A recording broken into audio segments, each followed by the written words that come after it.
The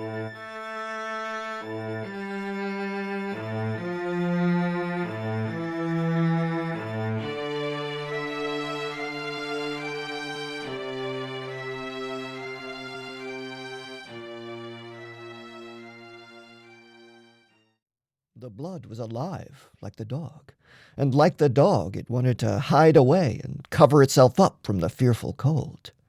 So long as he walked 4 miles an hour, he pumped that blood willy-nilly to the surface. But now it ebbed away and sank down into the recesses of his body. The extremities were the first to feel its absence. His wet feet froze the faster, and his exposed fingers numbed the faster, though they had not yet begun to freeze. Nose and cheeks were already freezing, while the skin of all his body chilled as it lost its blood. But he was safe. Toes and nose and cheeks would be only touched by the frost, for the fire was beginning to burn with strength. He was feeding it with twigs the size of his finger.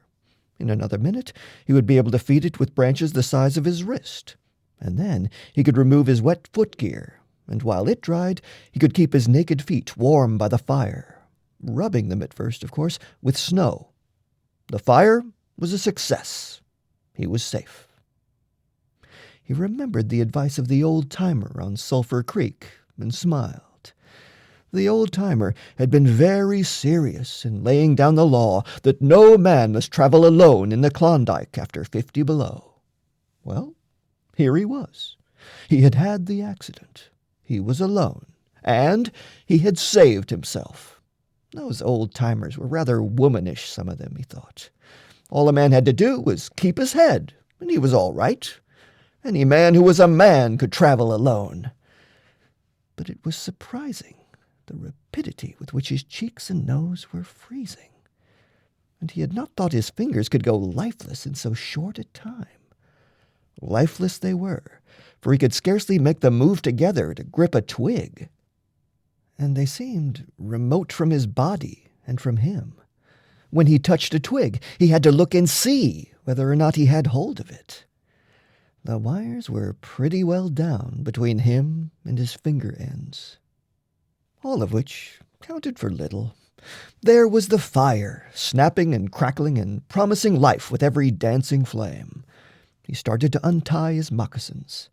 They were coated with ice. The thick German socks were like sheaths of iron halfway to the knees, and the moccasin strings were like rods of steel, all twisted and knotted as by some conflagration. For a moment he tugged with his numbed fingers. Then, realizing the folly of it, he drew his sheath knife. But before he could cut the strings, it happened. It was his own fault, or rather, his mistake. He should not have built the fire under the spruce tree. He should have built it in the open. But it had been easier to pull the twigs from the brush and drop them directly on the fire. Now the tree under which he had done this carried a weight of snow on its boughs. No wind had blown for weeks, and each bough was fully freighted. Each time he had pulled a twig, he had communicated a slight agitation to the tree, an imperceptible agitation so far as he was concerned, but an agitation sufficient to bring about the disaster. High up in the tree, one bough capsized its load of snow. This fell on the boughs beneath, capsizing them. This process continued, spreading out and involving the whole tree. It grew like an avalanche, and it descended without warning upon the man and the fire. And the fire was blotted out. Where it had burned was a mantle of fresh and disordered snow. The man was shocked. It was as though he had just heard his own sentence of death. For a moment he sat and stared at the spot where the fire had been. Then he grew very calm.